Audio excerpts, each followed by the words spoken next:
Hindi ko akalain na hanggang ngayon ay mayroon pa palang gumagamit ng ganitong uri ng kulam. Malakas ang tangan ng kalaban, babaylang oray. Ang kanilang kaalaman sa kaliway lubhang mapanganib. Pero huwag kayong mag-alala. Akong bahala. Gagawin ko kung ano makakaya ko para lamang matulungan kayo at para mapagaling ka na rin, binata. Ihanda mo ang iyong sarili, binata. Hindi magiging madali ang ating gagawin.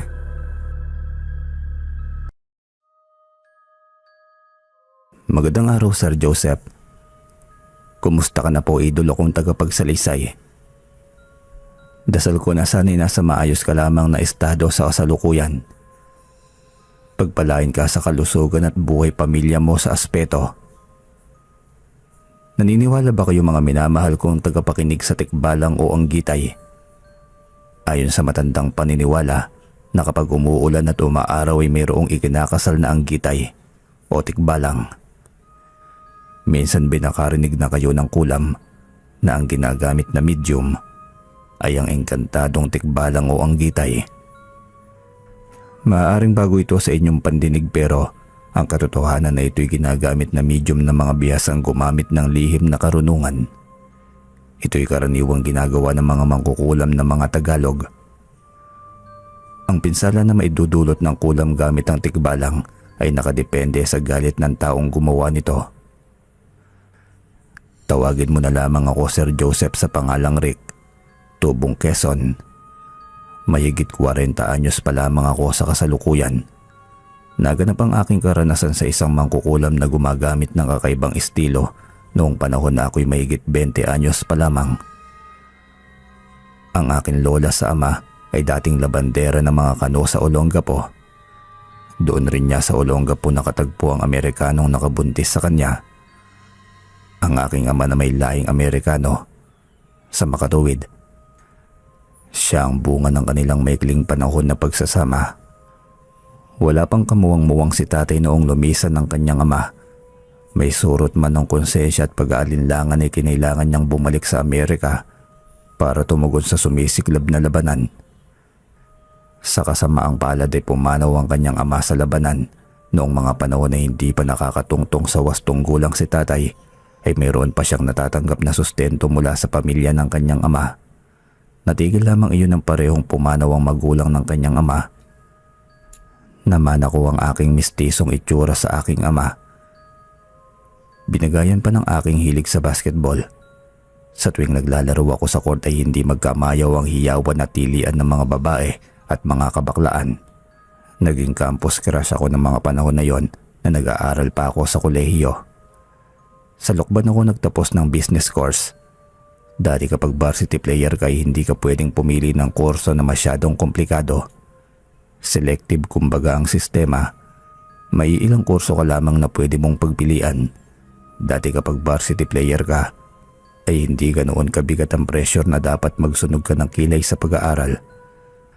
Sa panahon talaga namin nauso ang kasabihan na nakapasa dahil nakakapit sa bola. Well, tama naman. May mga kasamahan talaga ako dati sa kupunan na hindi na halos nagpapakita sa kanilang mga subject teachers. Uso talaga dati kapag nabubuhat niyo ang pangalan ng pamantasan hanggang sa national level ay plakado ang uno sa halos lahat ng asignatura. Pagsapit ng graduation ay magtataka na lamang ang iba mong kasabayan na magkaklase pala kayo, tapos iyong palaging MVP o elite player ay pihadong Latin honor. Ganun pa man ay malaki ang pasasalamat ko dahil sa basketball ay libre ang edukasyon ko sa kolehiyo. May buwan ng budget pa na ibinibigay, sa katunayan ay marami ako naipundar, lalo na kapag may bigating sponsor o bonus kaming natatanggap. Sa kabila ng pribilehiyo na aking natatanggap ay sinisigurado ko ang aking kinabukasan. Pinagsisikapan kong makahabol sa aralin. Halos lahat ng kurso sa aming pamantasan ay nakikisingit na ako para lamang mabalanse ko ang aking oras sa pag-iensayo. Aminado ako sa realidad na pagkatapos ng karera ko sa basketball sa kolehiyo, swertihan na lamang talaga kapag may pagpapatuloy ko pa iyon sa labas ng aming pamantasan. Hindi habang buhay kakapit ako sa bola.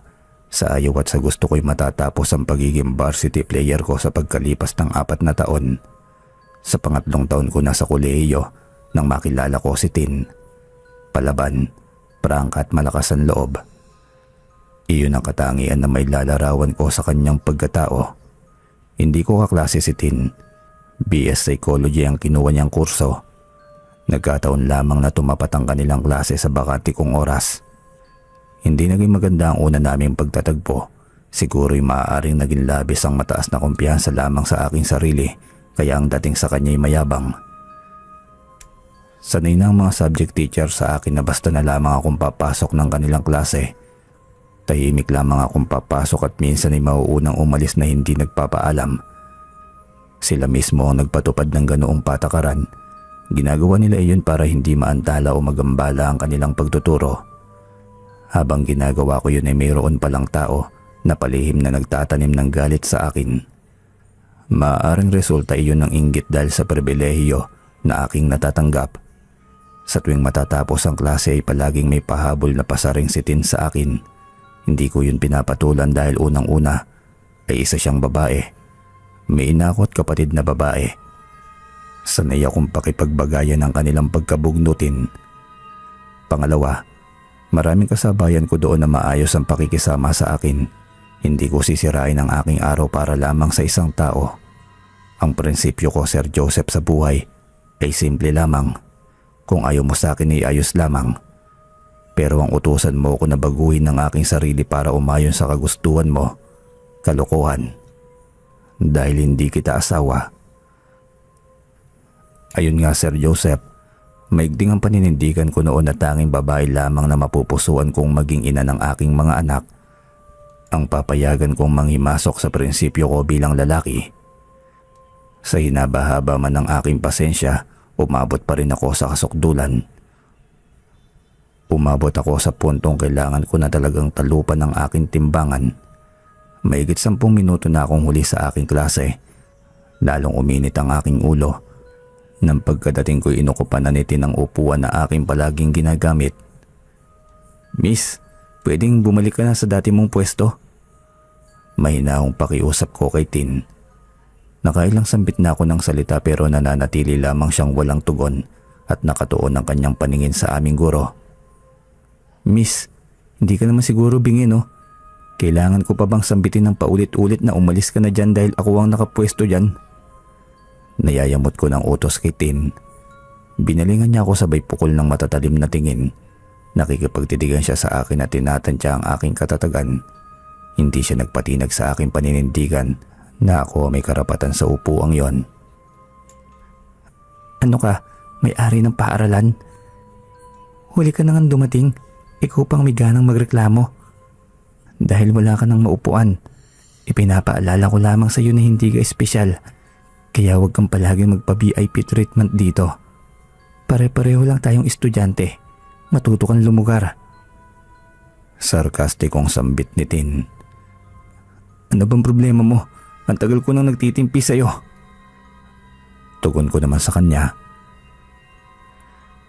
"Kayong dalawa, kanina pa kayo dyan. Dito pa talaga sa klase ko. Kaunting sigalot ay pinapalaki ninyo." Sita ng aming guro na miyembro ng LGBT. "Sandali, ikaw Tin, may set plan akong binigay, di ba? Bakit nandiyan ka sa upuan ni Mr. Varsity?" Tanong ng aming guro. "Bakante naman po dito, sir, bago ka magsimula. Hindi ko masyadong marinig ang sinasabi mo sa pwesto ko kaya lumipat ako." Paliwanag na lamang ni Tin. "Kalokohan, palusot ka pa, Tin. Sana nagreklamo na kami kung ganon. Gusto mo lang magpapansin kay Rick kaya ka lumipat dyan eh." Sambit naman ni Jessary na pinakamalapit kong kaibigan sa kursong yon.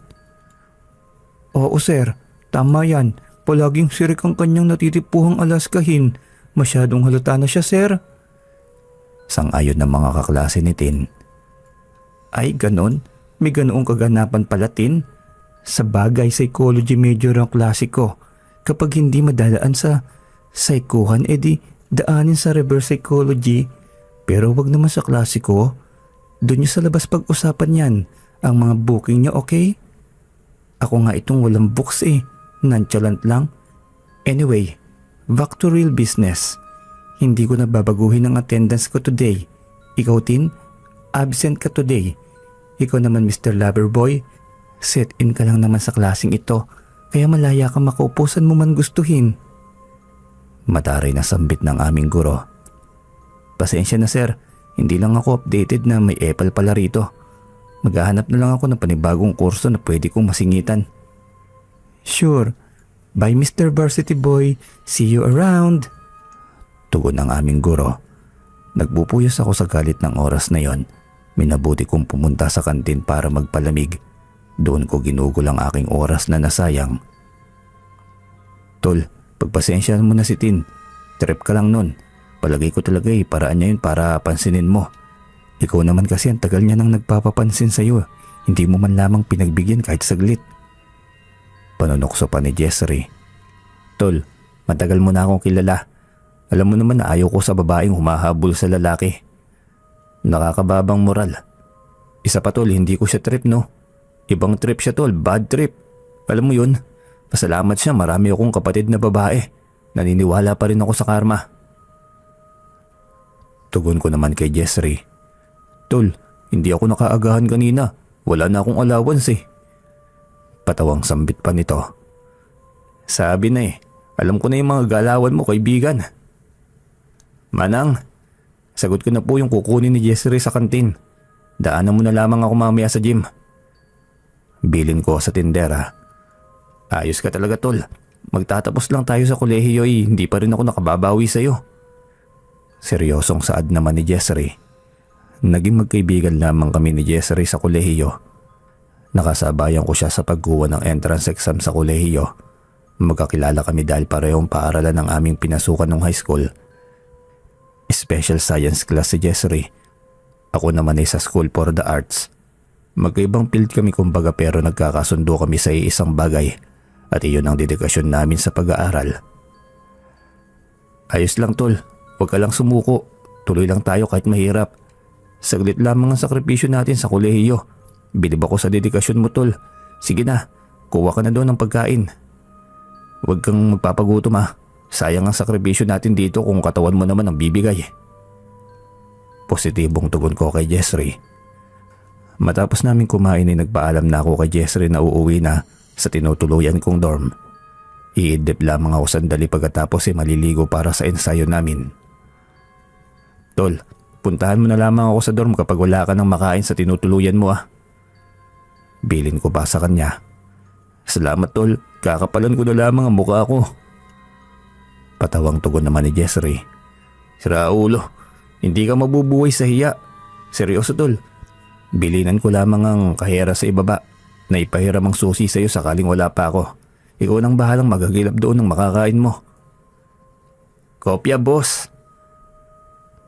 Sa tuwing tumatanggap ako ng allowance ay inuuna ko talaga ang aking pagkain sa loob ng isang buwan. Masinop ako sa pera. Katunayan ay mayroon pa akong naitatabi sa natatanggap kong allowance sa pagiging varsity player. Paminsan-minsan ay mayroon pang dinadalang grocery ang aking mga magulang sa tuwing bibisitahin nila ako sa dorm. Halos 3 oras ang ibinabad namin sa paglalaro at pag-iensayo para sa nalalapit na torneo. Paminsan-minsan ay sumasaglit ako sa gilid para magpunas ng aking pawis. Iniwan ko saglit ang aking gamit para umihi. Pagbalik ko'y wala na ang aking puting tuwalya na ginagamit kong pamunas. Nagpalingalinga ako para hagilapin ang gamit kong tuwalya. At mga hakbang na ako upang bumalik sa banyo para magbaka sakaling doon ko lamang ito nailapag o naiwan. Rick, hinahanap mo ba ang gamit mong pamunas sa iyong pawis? Tanong ni Manong Berto ng maintenance ng gym. Opo Manong, nalimutan ko lang siguro sa CR. Babalikan ko lamang po doon. Hindi mo naiwan yun doon Rick. May kumuha na babae dyan sa pinagpatungan mo. Sakaling makita ko siyang muli ay siguradong mamumukuan ko siya. Sambit pa ni Manong Berto. Po, bakit naman po niya kukunin basang-basa yun ng aking pawis? Pagtataka ko pang tanong. Ako nga rin ay nagtataka sa dinami-rami ng pamunas na naiwan dito. Bakit sa'yo pa talagang nainteresan niyang kunin? Tinangka ko ngang habulin pero mabilis siyang nakalayo. Alam nga naman Manong na may nakapasok ditong may diferensya sa pag-iisip. Ang higpit ng seguridad dito eh. Hayaan mo Rick, sakaling makita ko ang babaeng yon, dito'y ako na mismo ang magtatanong sa kanyang pagkakakilanlan. Sasabihan na lamang kita. Paninigurado naman ni Mang Berto. Hayaan mo na Manong, pamunas lang naman yon. Pero ang weird no? Guwapo ka Rick, marami kang tagahanga rito sa campus. Sigurado na isa yun sa kanila. Pabirong sambit naman ni Mang Berto. Ang saklap Manong, ang pawisang tawil ko pa talagang pinagdiskitahan niya. Napapailing ko na lamang na sambit. Natigilan ang aming pag-uusap ni Mang Berto nang tawagin ako ng aming coach para sa uling ensayo para sa gabing iyon. Pagkatapos ng training namin ay agad akong umuwi para maligo. Hindi ako sanay na maligo sa gym nang walang dalang tuwalya. Pagdating ko sa dorm ay nadatnan ko si Jessry na kasalukuyang nakikipag-usap sa aming gahera. Tol, sana kinuha mo na lamang ang susi kay Manang para nakapasok ko na agad sa aking silid. Ayos lang tol, kararating ko lang din naman. Nakakabagot sa boarding house kaya naisipan kong puntahan ka na lang dito. Payag naman niya. Isinabay ko nang umakyat sa taas si Jessry. Nakapwesto sa ikatlong palapag ang akin tinutuluyang silid. Tol, ikaw nang bahalang pumili dyan ng gusto mong kainin. Pakidami na rin ng akin. Ikaw na bahala. Dito ka na rin matulog. Magpapaturo ako sa iyo sa research. Naguguluhan ako sa chapter 3. Masyadong komplikado eh.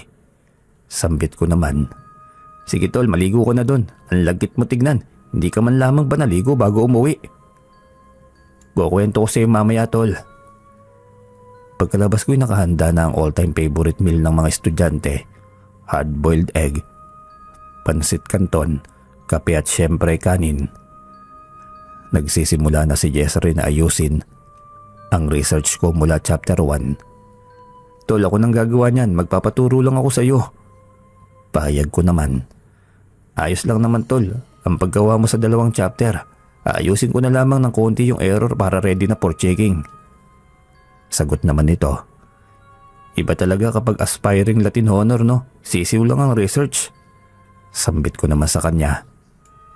Feasibility study to, hindi to research. Magkaiba yun.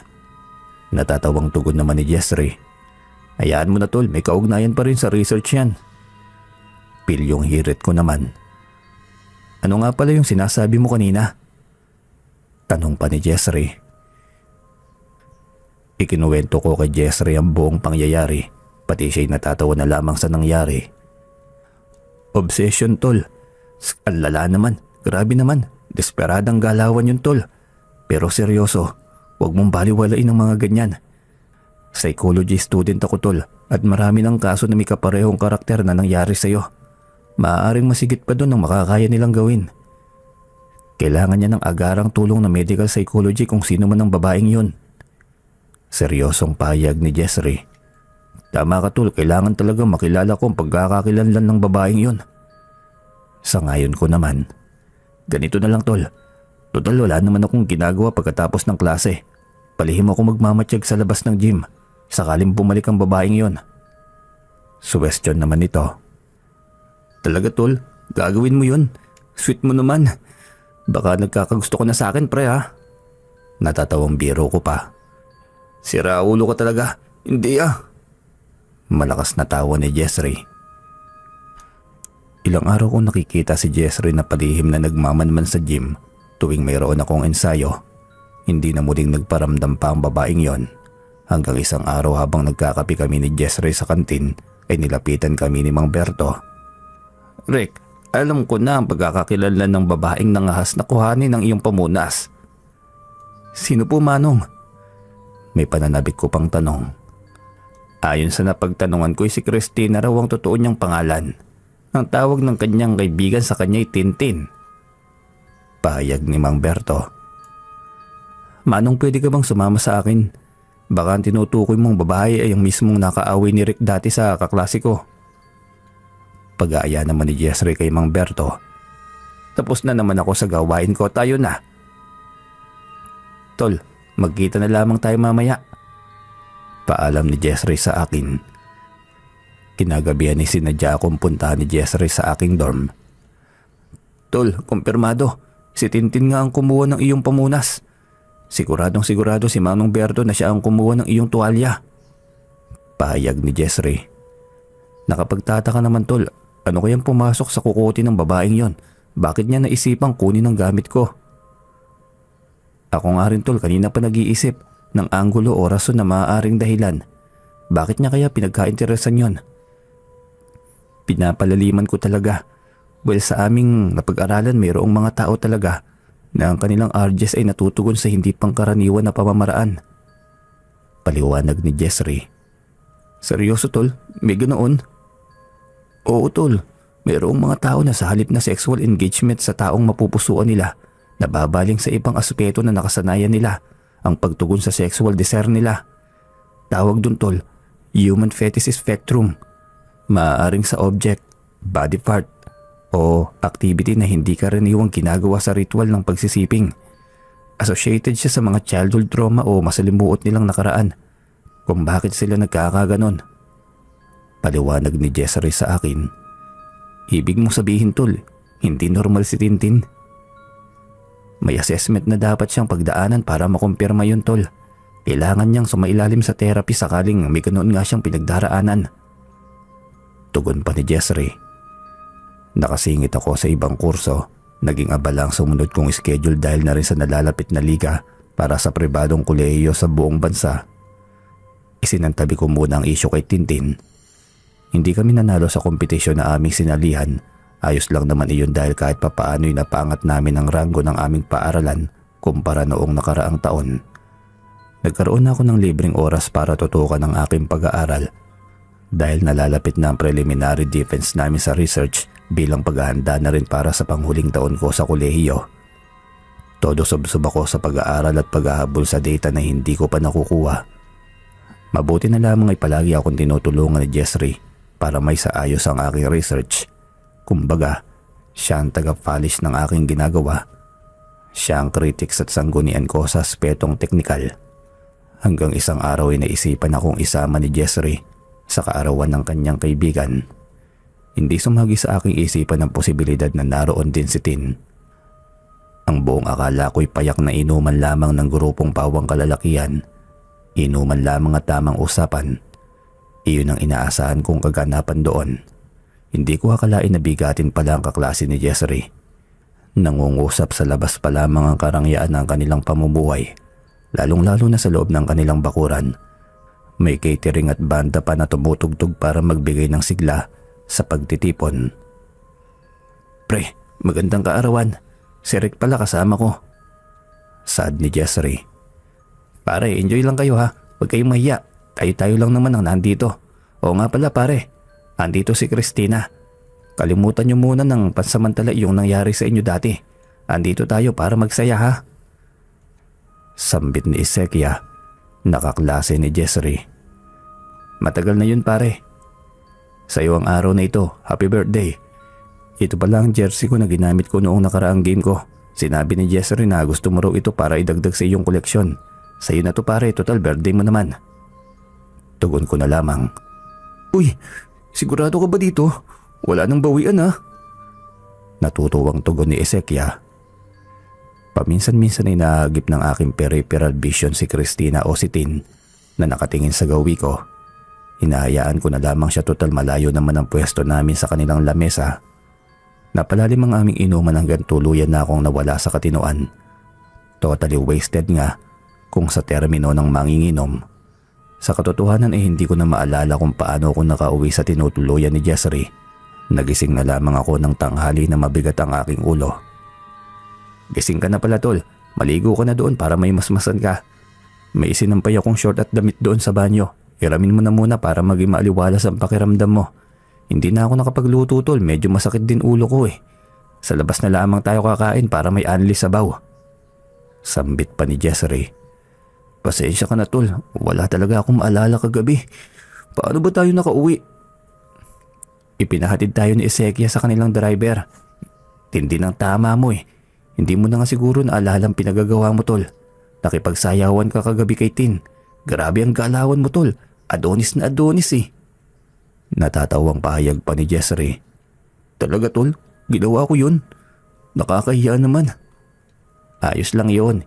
Hindi lang naman ikaw nagkalat kagabi. Sa tindi ng tama ng alak sa akin, napagpasyahan kong doon pa ako magpalipas ng gabi sa tinutuluyan ni Jessary. Ayos lang naman dahil linggo naman ang susunod na araw.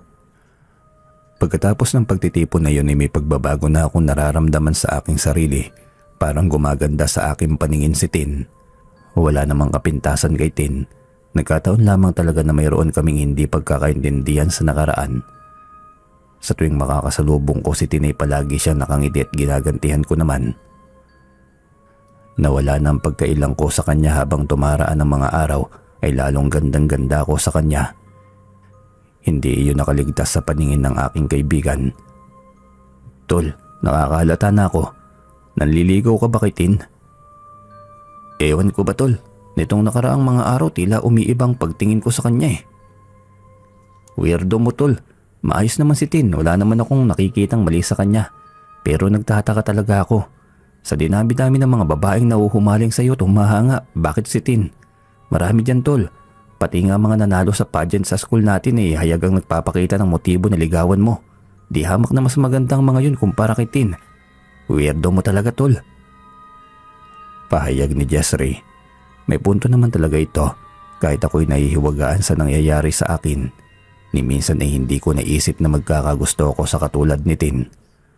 Maraming magandang babae ang umaaligid sa akin na hindi hamak na maganda ng milya-milya kumpara sa kanya. Hindi naglaon ay tuluyan na akong nahulog kay Tin. Naging bukang bibig ako ng mga kapwa ko estudyante. Sa tuwing tumaraan kami ni Tin sa pasilyo'y palaging nakatuon ang kanilang paningin sa amin. Hindi man nila maiboses pero sapat ng palatandaan ang kanilang palihim na bulungan. Naging laman ako ng kantsawan at chismisan sa buong campus. Dati kasi masyado akong mailap sa babae pero bigla lamang akong bumigay at kay Tin pa. Hindi naman ako racist na tao. Ngunit ang punto ko ay sa dinami-dami ng babaeng higit pa kay Tin, pero bakit hindi ako bumigay? Naniniwala ako Sir Joseph sa konsepto ng one great love, destiny at serendipity.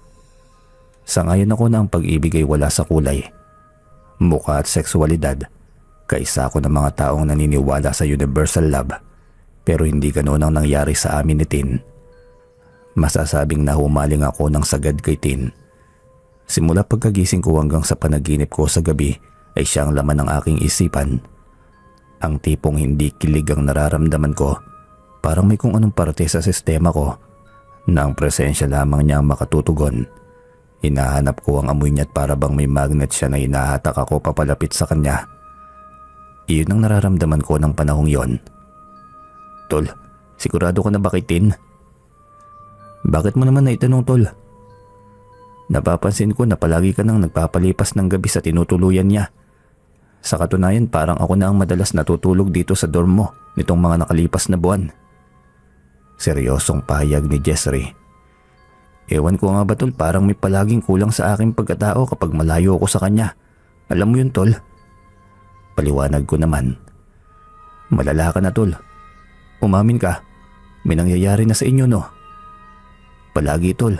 Alangan naman magtitigan lamang kaming magdamag. Ala, paano yan tol kapag nagbunga ang ginagawa niyo? Nababahalang sambit ni Jessary. Ewan ko nga ba tol, naguguluhan ako. Sa tuwing tinatangka akong tumanggi sa kanyang pag-aaya, ay para bang may kung anong puwersa na pumipigil sa akin.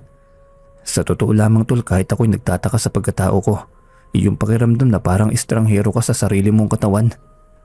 Weirdo mo talaga tol. Tugon na lamang sa akin nito. Nagkatotoo ang sinabi ni Jessary Sir Joseph. Nakakabigla ang isang araw na magigising na lamang ako, naganap ng magiging ama. Hindi ko na ihanda ang sarili ko, pero wala na akong magagawa kundi panindigan ang aking nagawa. Itinago ko sa aking magulang ang lahat. Mayroon naman akong naipon kahit papaano. Nagsama kami ni Tin sa iisang bubong. Minabuti kong patirahan kay Jersey ang dorm na inilaan sa aming mga varsity player. Hindi ko binibitiwan iyon dahil sakaling gusto kong mapag-isa ay meron akong mapupuntahan. Pabor din iyon kay Jessary dahil wala na siyang buwan ng renta na iisipin. Nagpatuloy sa pag-aaral si Tin. Maliit pa naman ang kanyang tiyan. Balak naming dalawa na magpakasal sa sibil pagsapit ng semestral break. Dati kailangan ng marriage contract kapag mabuntis ang isang estudyante. Sakaling gusto niyang magpatuloy sa pag-aaral, napagpasyahan namin ni Tin na gawin iyon bago patuluyang lumobo ang kanyang tiyan. Isang araw, may agarang imbitasyon ng aming coach. Matagal na rin akong natenga sa puros exhibition game. Agad ako nagpaabot ng aking pahayag bilang tugon. Hindi ko na nahintay pa si Tin. Maaga akong umuwi.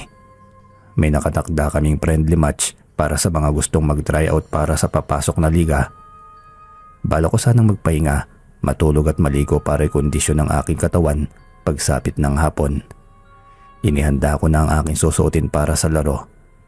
Hindi ko mahagilap ang magkaparehang medyas na paborito kong gamitin sa laro. Nagagilap na ako sa aking tukador. Si Tin ang palaging naglalaba. Siya ang nakakaalam kung saan niya ito inilalagay tuwing magtutupi siya. Naisipan kong maghanap sa lalagyan ng kanyang damit. Aksidente namang nasagi ko ang isang kahon sa kanyang lagayan. Nabigla ako sa aking nakita. Ang tuwalya kong nawawala ay naroon sa kahon na yon. Hindi ako magkakamali dahil may nakalagay na initial sa bawat gamit na ibinibigay sa amin. Halatang hindi pa yun nalalaban mula nang kunin iyon ni Tin sa akin.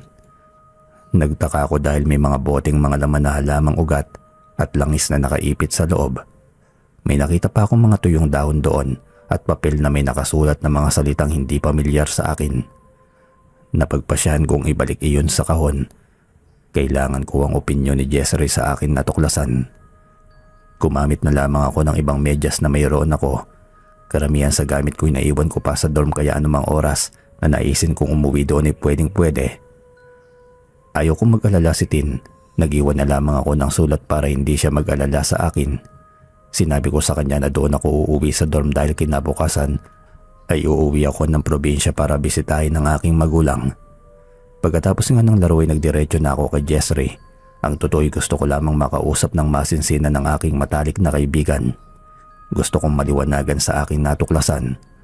Tiwala ako sa aking kaibigan. Siya ang tao na magbibigay ng opinyon na patas at walang pinapanigan. Isinalaysay ko kay Jessary ang aking natuklasan, pati ang mga bagay na nakaipit sa tuwalya na kinuha ni Tin ng patago. Tol, tama si Mang Berto. Si Tin nga ang kumuha, pero ano kaya ang kanyang rason? Nagugulo ang pahayag ni Jessary. Ako nga rin tol, napakadaming katanungan sa aking isipan. Ano kaya sa tingin mo? Seryoso kong tanong sa kanya. Tol, ayaw kong siraan si Tin, pero malakas ang hinala ko na may kinalaman ng natuklasan mo sa biglaang pagkahumaling mo sa kanya.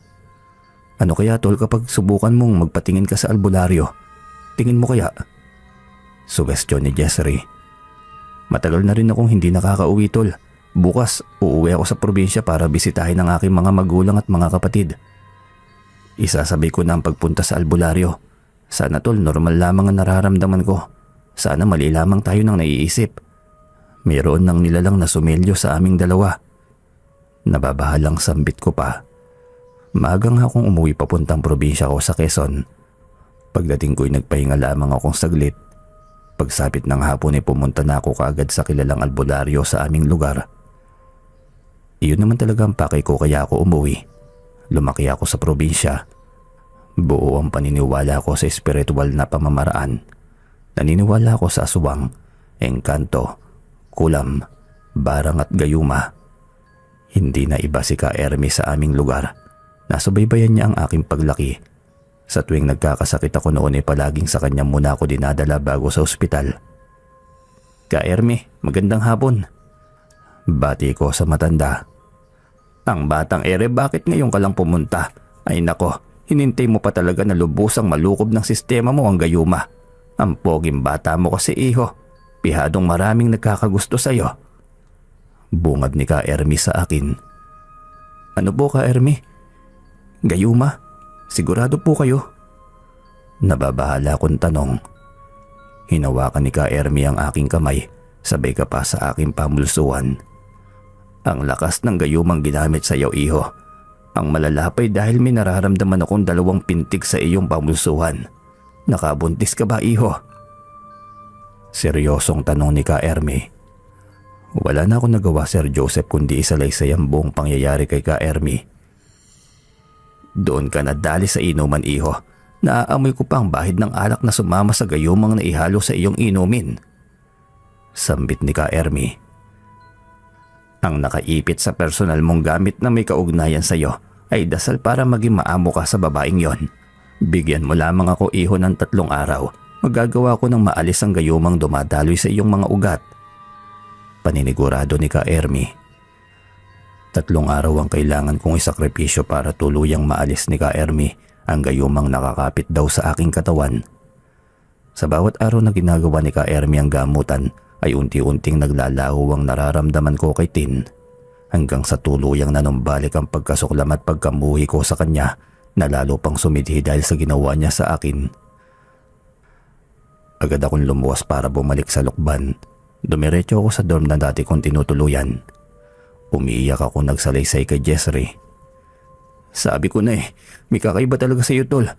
Biktima ka na pala ng gayuma. Sa totoo lang tol, guilty talaga ako. Sana kung hindi kita niyayay, walang pagkakataon na makalapit sa iyo yung Tin na yan. Malungkot na sambit ni Jessry. Wala kang kasalanan tol. Si Tin ang punot dulo ng problema ko.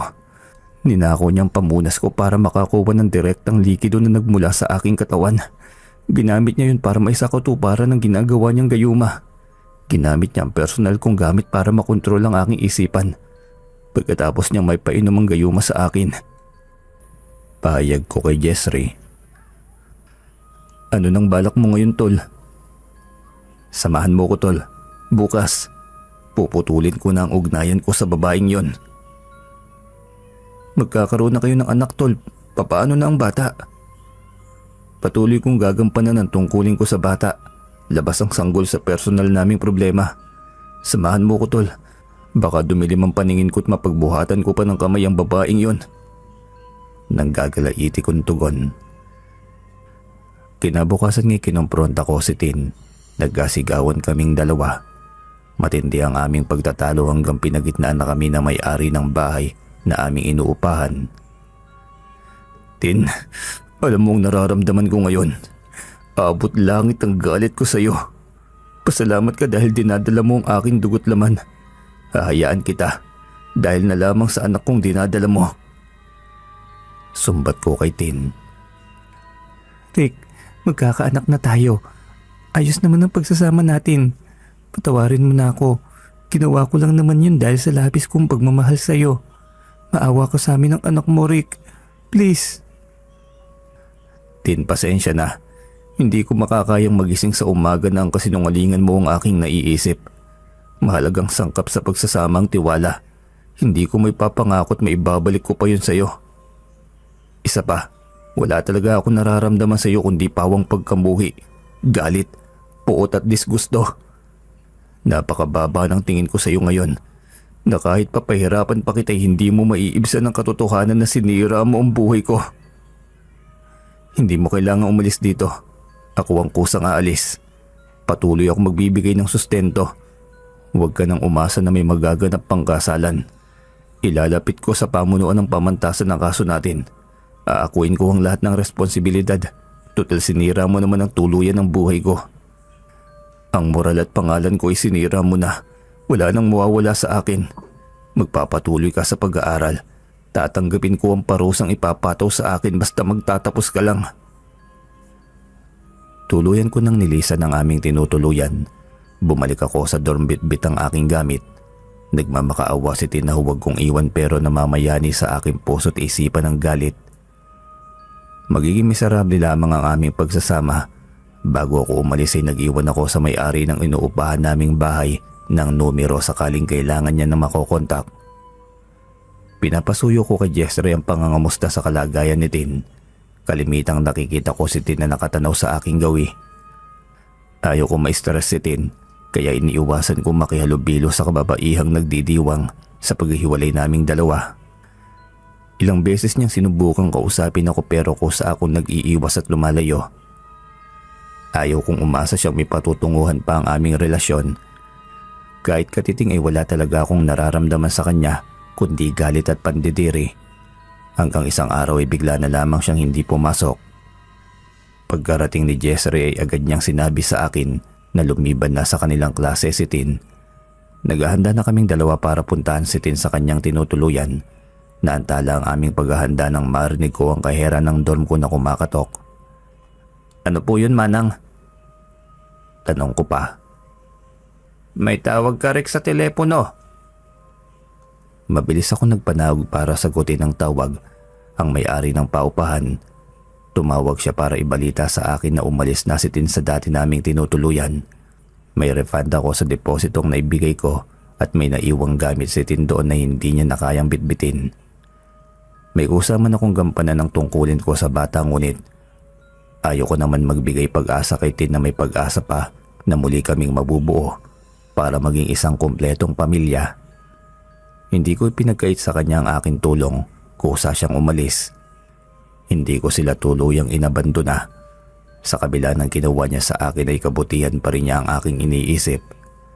Hinayaan ko na lamang si Tin sakaling bumalik siya, handa pa rin akong gampanan ng tungkulin ko sa bata.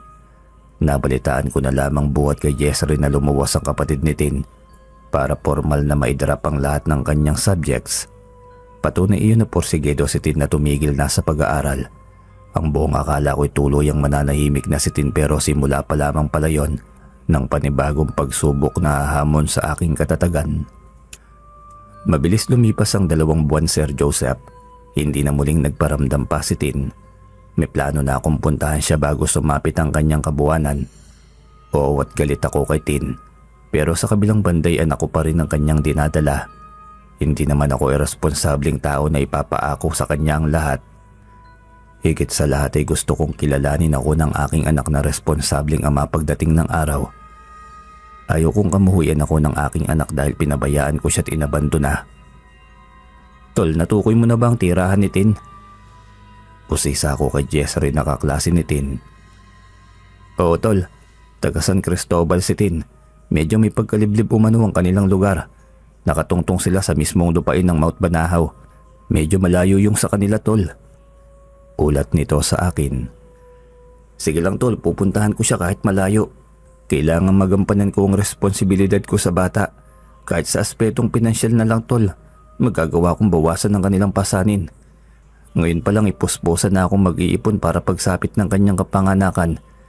May sapat akong naitabi na pera.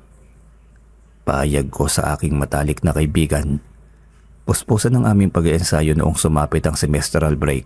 Sumagi rin sa isipan ko ang ideyang puntahan si Tin para kumustahin ang kanyang pagbubuntis.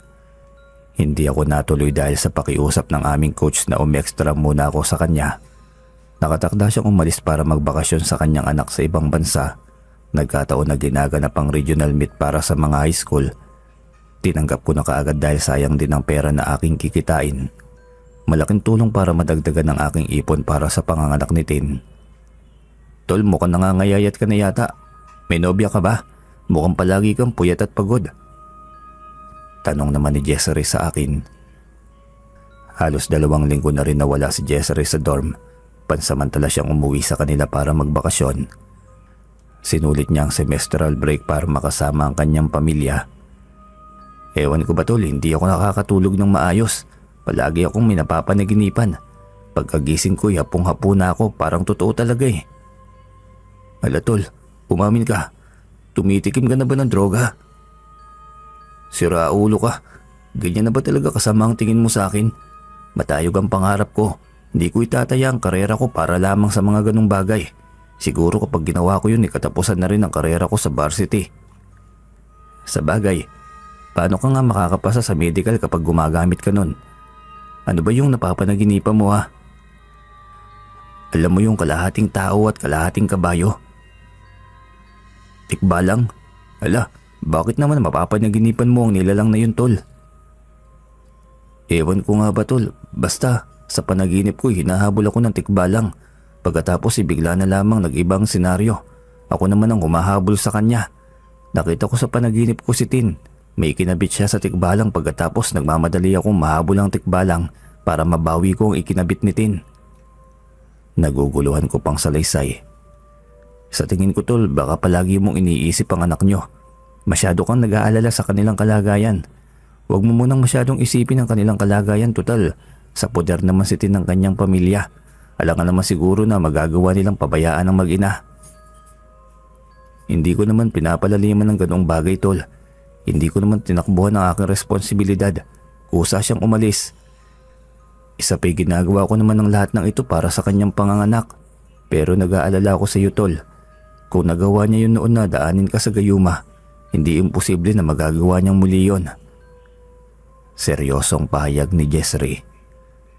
Yun nga ang iniisip ko, na baka mayroon na naman siyang ginagawa na paraan para puwersahin akong bumalik sa kanya. Tugon ko na lamang. Obserbahan muna natin, tol. Sakaling lumala ang iyong nararamdaman, saka na tayo mag-isip ng panibagong hakbang na ating gagawin. Sa ngayon ay sasamahan na muna kitang pumunta sa doktor. Mahirap na't lumala pang iyong karamdaman. Sinamahan ako ni Jessry na pumunta sa doktor para magpa-check up. Rekomendasyon ng doktor na sumailalim ako sa assessment ng isang psychiatric specialist. Dinala ko ni Jessry sa klinik ng kanyang professor na isang lisensyadong doktor sa pag-iisip. Maayos naman ang lumabas na resulta ng aking test na aking pinagdaanan. Ang findings ng doktor na resulta lamang ng pangmatagalang pagbabad ko sa training, kaya naapektuhan pati ang psychological ko na aspeto. Dumagdag pa ang pressure tuwing sumasalang ako sa kompetisyon. May ibinigay ang doktor na gamot pero limitado lamang yon. Iinumin ko lamang iyon kapag kinakailangan na talaga. Patuloy kong napapanaginipan ng may ubagang nilalang sa aking panaginip. Sa puntong yun ay palagi akong naghahabol sa engkantadong nilalang. Nakikita ko ang tuwalya na ninakaw ni Tin sa akin. Nakasukbit iyon sa likod ng tikbalang at tangan-tangan niya habang tumatakbo ng mabilis. Sa gintong buhok ng tikbalang nakakabit ang bugkos ng buhok. Hindi ko maintindihan bakit may ganoong mga bagay sa aking panaginip. Tol, tulala ka na. Inumin mo na ang gamot na binigay sa iyo ng doktor para makatulog ka. Dito lang ako, babantayan kita. Salamat, tol. Hindi na ako halos nakakaidlip man lang. Sa tuwing isasara ko ang aking mga mata, ipalaging nagpapakita ang tikbalang. Alam mo yung pakiramdam, tol, na para bang sumasabay ako sa kanyang takbo. Makapagpahinga man ang aking katawan, patuloy namang napapagod ang aking isipan. Masisiraan na yata ako ng bait, tol, kapag nagpatuloy pa ito. Uminom ako ng gamot at pansamantala ako nakatulog. Pero sa kalagitnaan ng aking pamamahingay bigla ang bumulaga sa aking isipan ang tikbalang na galit na galit. Naghabulan kami ng sobrang bilis. Inubos ko ang aking iba yung lakas para lamang makasabay sa kanyang pagtakbo. Sa tuwing titigil ako'y nakakadama ko ng paninikip ng aking dibdib. Kinakapos ako sa hininga. Nasa punto na ako nagugustuhin ko na lamang na mamatay para makapagpahinga. Tol, Rick, gising! Rick, gising! Sigaw ni Jessry habang niyuyugyug ako upang gisingin. Tol, ayoko na, tol. Pagod na ako. Pagod na ang isipan ko. Ayaw niya talaga ako makapagpahinga. Naluluwang sambit ko kay Jessry. Tol naman, akala ko matutuluyan ka na. Kanina pa kita sinusubukang gisingin. Muntik na akong lumabas para manghingi ng tulong eh. Tol, hindi na talaga ito normal. Nakikita ko si Tin sa aking panaginip. May lugar ako nakikita. At doon ang hangganan ng paghahabulan namin ng tikbalang. Klarong-klaro ang kanyang imahe sa aking panaginip. Sigurado ako, tol, na may kinalaman sa aming dalawang nangyayari ngayon sa akin. Salaysay ko pa. Dahil sigurado ka na, tol, na may kinalaman kay Tin ang pinagdaraanan mo. Nararapat lang na lumapit na tayo sa taong may sapat na kaalaman sa pangontra ng ganitong mga karamdaman. Bumalik tayo dun sa taong nakagamot nung gamitan ka ni Tin ng gayuma. Kay Ka Ermi, tol. Siya lang ang kilala kong makakatulong sa atin. Mabuti na rin ito, tol, na malapit sa iyong pamilya, magulang. Nararapat lamang na batid nila ang iyong pinagdaraanan.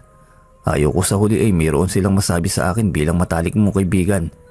Ihahanda ko na lamang ang dadalhin nating gamit. Sasamahan kita.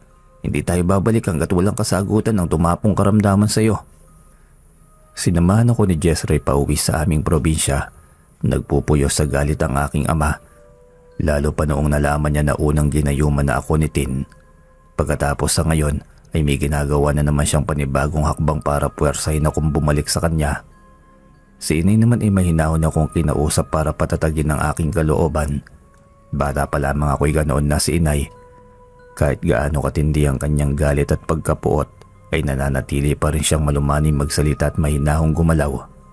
Palagi siyang nakaagapay sa bawat unos at pagsubok na dumarating sa aking buhay. Hindi na nagsayang ng oras si Tatay Rudy. Agad niyang inutusan ng aking mga kapatid na ipasundo si Ka Ermi para magbigay linaw sa aking nararamdaman.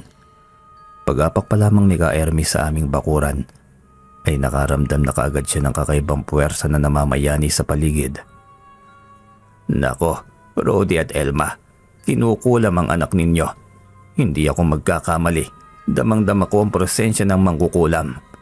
Magpakulo kayo ng mainit na tubig. Susubukan kong kontrahin ang kulam na yan. Tol, grabe naman si Tin. Pagkatapos kanyang kayumahin siya pa itong may ganang ipakulam ka.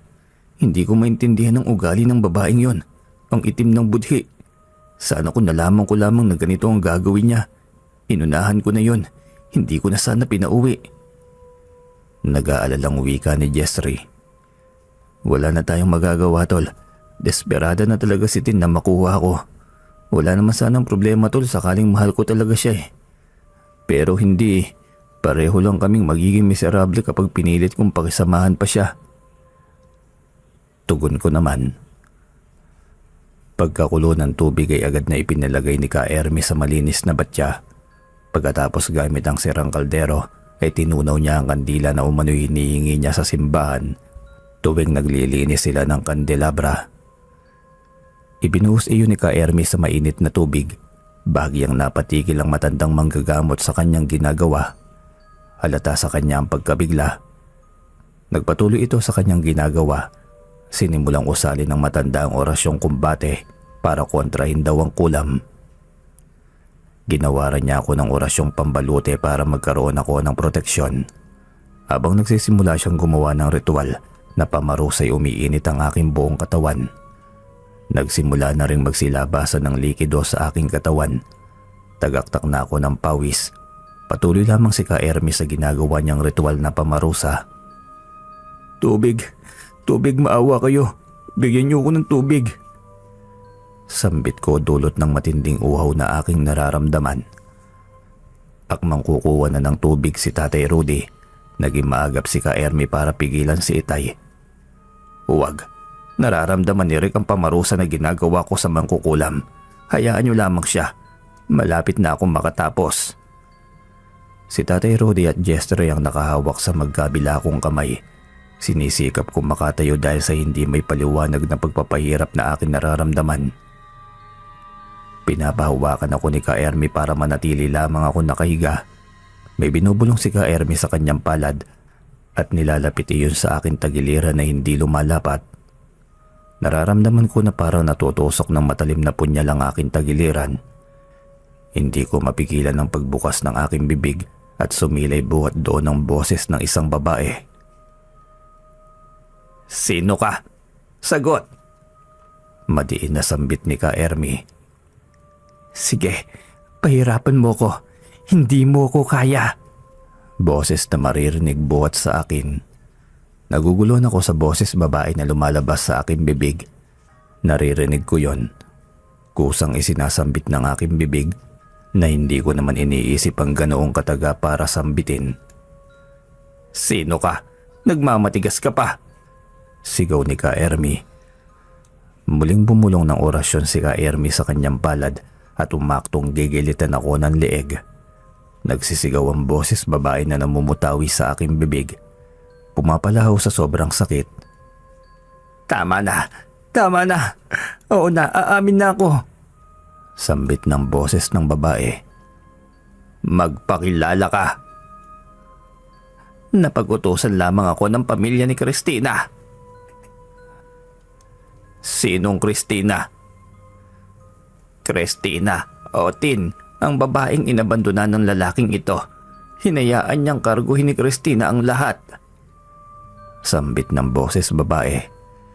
Ibinabad ni Ka Ermi ang kanyang kamay sa mainit na tubig. Noong matansya ng matanda na makakaya ko ang init, ay agad niyang ibinuo sa aking katawan. Nararamdaman ko na biglang umaliwalas ang aking pakiramdam. Biglang nawala ang pakiramdam na para bang may nakalagan sa aking mga balikat. Pansamantala lamang ang kaginhawahan na iyong nararamdaman. Sigurado ako na muling magpapalakas lamang ang mangkukulam na gumawa niya sa iyo.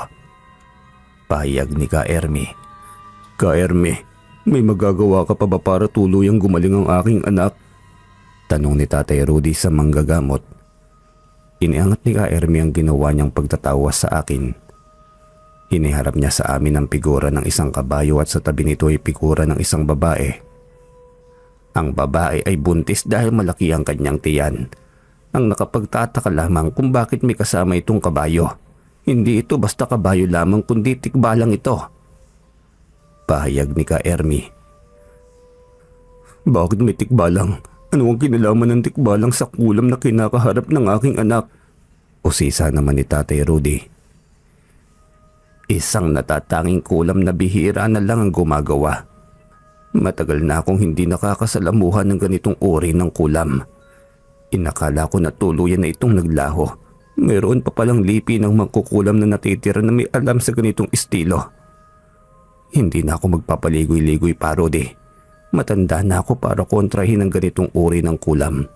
Kailangang hanapin ninyo isang uri ng babaylan na kawal.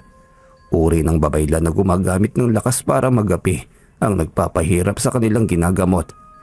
Diretsahang pahayag ni Ka Ermi. May kilala ba kayo, Ka Ermi, na ganoong uri ng babaylan? Tanong naman ni Jessary kay Ka Ermi. Mayroon pa. Mayroon pang natitirang babaylan na batak sa pakikipagdigma. Kailangan niyong sadyain ang kanyang tirahan sa paanan ng bundok Banahaw. Tugon naman ni Ka Ermi. Paano ba nila ginagawang ganoong kulam, Ka Ermi? Tanong muli ni Jessary. Sigurado ako nakuha na ng buhok si Rick. Ikinabit nila iyon sa gintong buhok ng tikbalang. Dati ay ganito ang talamak na estilo ng kulam lalong-lalo na sa Katagalugan. Ginagawa nila iyon para mamatay sa puyat o pagod ang biktima. Sa tuwing naglalakbay ang tikbalang ay nararamdaman ng biktima ang pagod dahil tinatangi ng engkantadong kabayo ang diwa nito. Iisipin mo na lamang kung gaano kalayo ang distansyang matatakbo ng ordinaryong kabayo.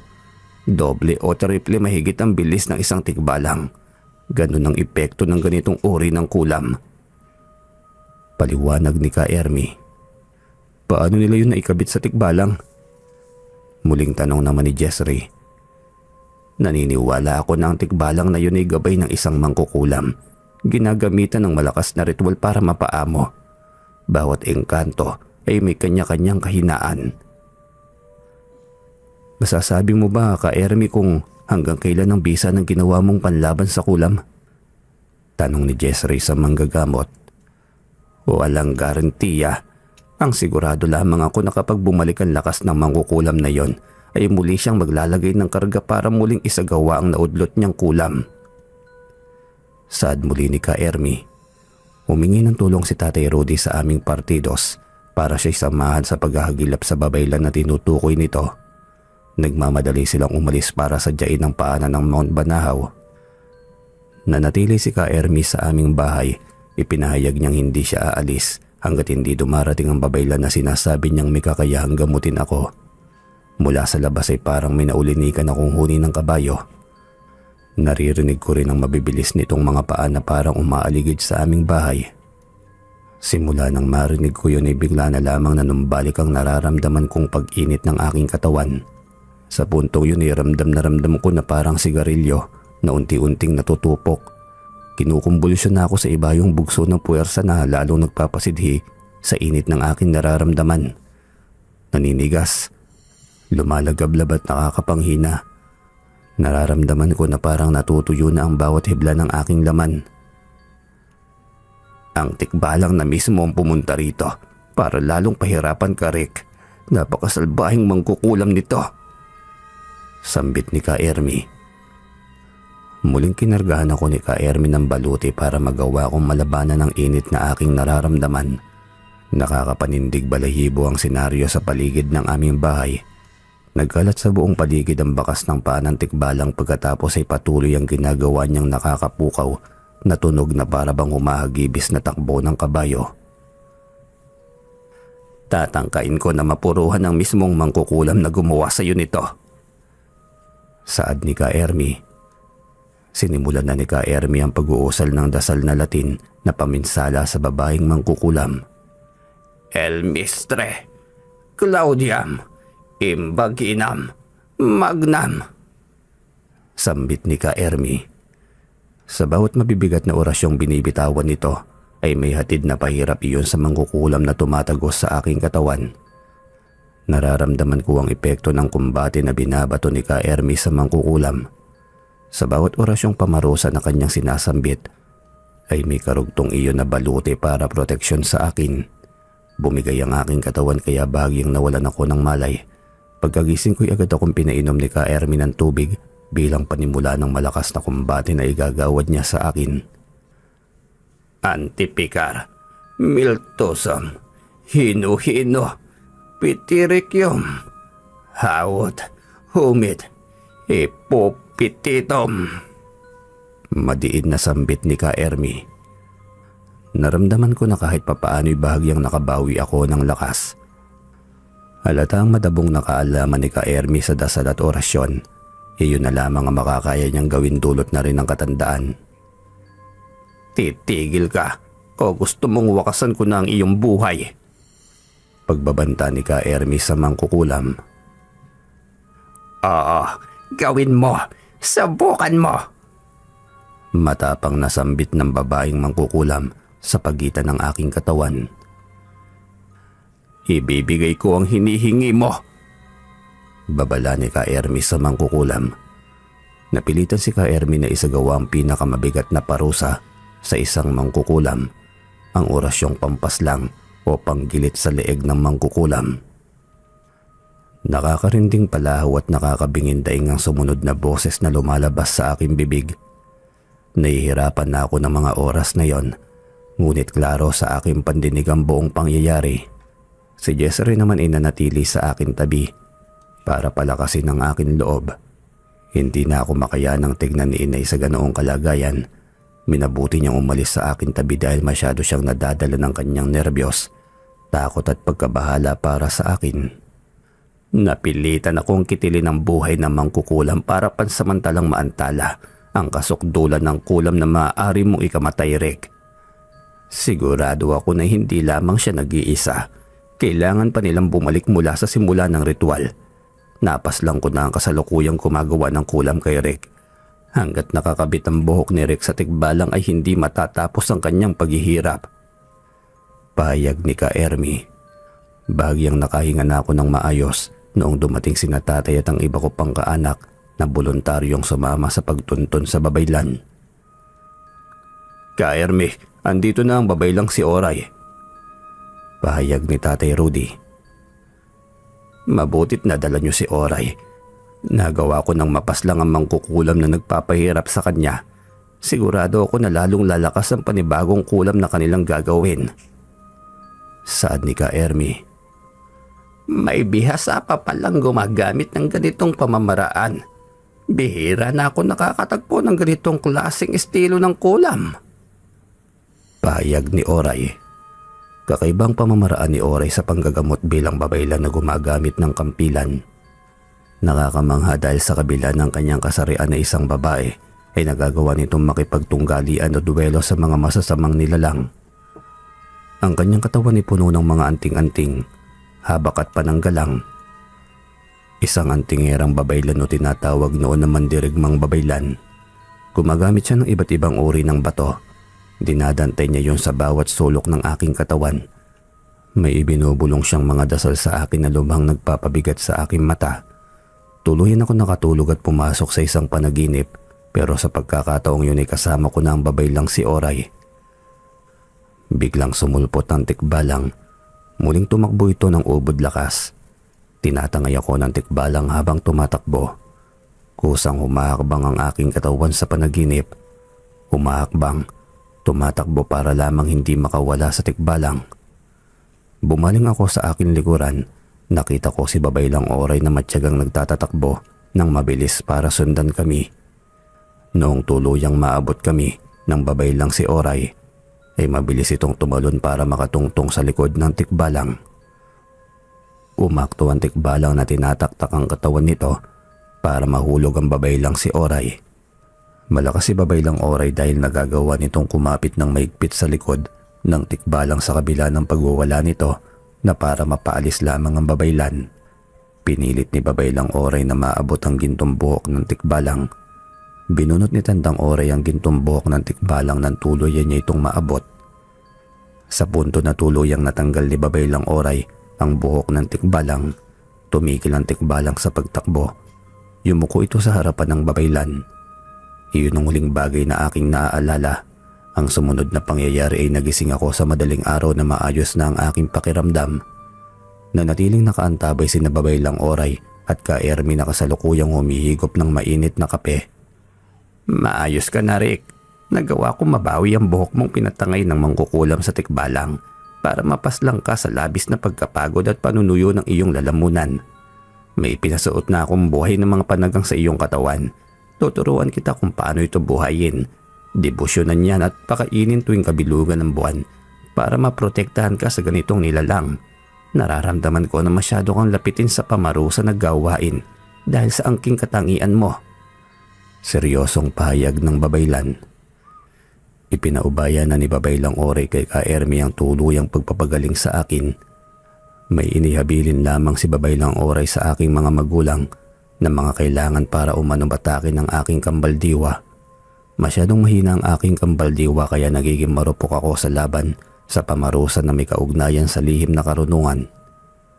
Pagkalipas ng 1 linggo'y tuluyan na akong gumaling. Sinadya kong balikan ng babaylan para sa mahalagang misyon.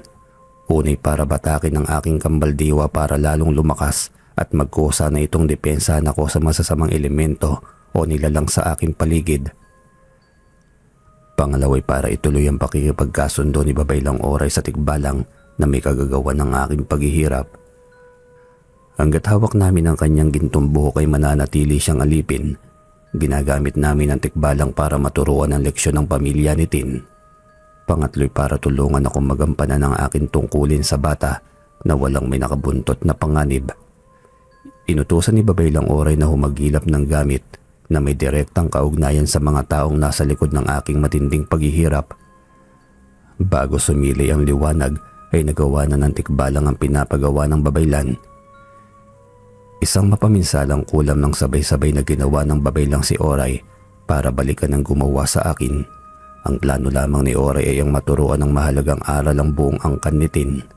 Hindi lamang iisa o dalawang mangkukulam ang sumubok na buwagin ang kalakasan ni Babaylang Oray sa pagsasagawa ng lubhang mapaminsalang kulam na iginawad niya sa kaanak ni Tin. Humantong sa desisyong nanaisin na lamang ng partidos ni Tin na makipagkasundo kay sa lubusang kitilin ng babaylan ang kanilang buhay kapareho sa ginawa ni ka Ermi. Tinatanggap naming talo kami. Handa na kaming tumbasan ng kahilingan basta ipangako nyo lamang na matanggal ang binaligtad niyong kulam. Sambit nila sa babaylan. Hayaan ko kayong mabuhay. Basta't ipangako nyo. Sa oras na mga naksitin ay kusa niyong ibibigay ang bata kay Rick. Tugon ng babaylan.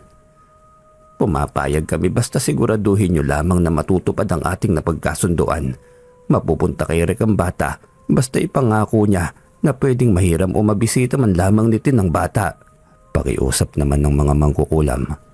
Nanatiling hawak ni Babaylang Oray ang kinintuang buhok ng tikbalang para kapag sumapit ang araw ng kapanganakan ni Tin ay muling mabuhay ang kasunduan. Bumalik kami ni Jessere sa Lokban para ipagpatuloy ang aming pag-aaral. Wala na akong takot na muling mabiktima ako ng kulam. May tangan-tangan na akong pangontra na ibinigay ni Babaylang Oray. Walang may nakakaalam sa buong pinagdaanan ko sa kamay ni Tin. Magmula sa palihim niyang panggagayuma sa akin hanggang sa maisipan niya akong kulamin para puwersahing pakisamahan siya. Maliban sa aking matalik na kaibigang si Jessere na pinatunayan ang kanyang katapatan sa aming samahan, naniniwala talaga ako sa kasabihan na kapag nagtanim ka ng kabutihan sa iyong kapwa ay sigurado na mayroon kang aanihin pagdating ng araw. Dati palaging bukang bibig ni Jessere kung paano niya umano masusuklian ang aking kabutihan. Masasabi ko na sobra-sobra pang ipinamalas niyang sakripisyo para lamang makaligtas ako. Pagsapit ng kabuwanan ni Tin, sinadya naming puntahan si Babaylang Oray para isakatuparan ng dati naming plano. Dinaanan namin si ka Ermi para isama siyang papunta sa San Cristobal sa lugar ni Tin. Hindi kami nahirapang hanapin ang kanilang lugar dahil kilala sila roon. May iba pa kaming kasama na pawang partidos ko sa ama't ina. Kailangan ko ng maraming kasama sakaling magtangka silang hindi tumupad sa napagkasunduan. Tumpok ng kabahayan ang nadatnan namin sa San Cristobal. Magkakatabi ang mga kabayan sa lugar ni Tin. Isang matandang babae na nakipagnegosasyon sa amin. Naninigurado itong ibabalik ang kanilang mga gamit na ninakaw ng tikbalang. Hindi pumayag si Babaylang Oray. Ayon sa kanyang pahayag na hanggat nasusunod ang napagkasunduan ni mananatiling ligtas silang lahat. Tumatangis si Tin habang binibitbit ang sanggol na nakabalot sa lampin. Tiniis ko ang pagkahabag at awa sa kanya alang-alang sa kapakanan ng aking anak. Tin, alam ko na hindi madali na mawalay ang bata sa iyong tabi. Pasensya ka na. Ito lang ang naiisip kong paraan para mabago ang kapalaran ng ating anak. Uulitin ko, ating anak. Mananatili ka na kanyang ina. Hindi ko siya ipagkakait sa iyo pagdating ng araw. Sa kabila ng ginawa mo sa akin, mananatili kang ulirang ina sa ating anak. Iyon ang sasabihin ko sa kanya kapag nagkaisip na siya. Saad ko naman, lalong humagulgol ng iyak si Tin. Baka sa miserableng kalagayan niya sa kasalukuyan. Tin, pasensya ka na. Hindi natuturuan ng puso. Pareho lang tayong magiging miserable kapag nagpatuloy tayo. Ayusin mo ang buhay mo. Maniwala ka. Makakatagpo ka rin ng taong magmamahal sa iyo ng totoo. Patawad, Rick. Patawarin mo ko. Nauutal na sambit ni Tin. Hindi ko pa may bibigay sa iyo ngayon ang kapatawaran na hinihingi mo, Tin. Ayusin mo ang buhay mo. Ipakita mo sa akin na nagbago ka na. Pinapangako ko na makakamtan mo ang kapatawaran na hinihingi mo. Ikaw na munang bahala kay JR. Isinunod ko ang pangalan niya sa iyo. Palakihin mo siya ng malayo sa buhay na nakagisnan ng kanyang ina. Naluluhang sambit ni Tin. Salamat. Alagaan mo ang iyong sarili, Tin. Pamamaalam ko pa. Bago umalis ay nagtangka akong mag-abot ng pera kay Tin pero maigting ang kanyang pagtanggi. Itabi ko na lamang umano yun para sa aming anak. Doon na lamang din nalinawan ng pamilya ni Tin na siya pala ang nag-umpisa ng lahat. Ang buong akala nila ay nabuntis ko lamang si Tin at iniwan dahil yun ang kwento nito sa kanila. Nang malaman nga nila ang buong katotohanan sa nangyari, simula ng ginayuma ko ni Tin ay nagbago ang aura nila sa akin. Kung dati ay galit na galit sila sa aking pangiiwan kay Tin, ngayon ay naaawa sila sa aking kalagayan dahil ako'y biktima pala ng kanilang anak na si Tin. Maayos kami nakapagpaalam sa bawat isa. Hanggang sa sabay kaming nagtapos ni Jessere sa kolehiyo, ang anak ko naman ay naiwan sa aking magulang. Ginawa ko ang lahat para magampanan ang aking tungkulin para maging ulirang ama. Pagkalipas ng 7 taon ay nagdesisyon na akong lumagay sa tahimik. Nagpakasal ako sa babae na totoo kong minamahal. Minahal niya si JR katulad ng pagmamahal niya sa 2 pa naming anak. Si Jessere naman ay nagkatotoo ang palaging sinasabi ko sa kanya. Sa ngayon ay ganap na siyang medical practitioner. Itinuloy niya ang kanyang kurso sa medisina. Ganap na siyang pamilyado sa kasalukuyan. Nagkaayos na kami ni Tin. Napatawad ko na siya. Masaya na siya ngayon sa piling ng kanyang mister na Amerikano. Inayos ni Tin ang kanyang buhay at muli niyang itinayo ang kanyang moral. Maayos ang relasyon nilang dalawa ni JR. Hanggang dito na lamang po, Sir Joseph. Sana po'y may napulot kayong makabuluhang aral, lalo ng inyong mga tagapakinig. Salamat po. Nagmamahal, Rick.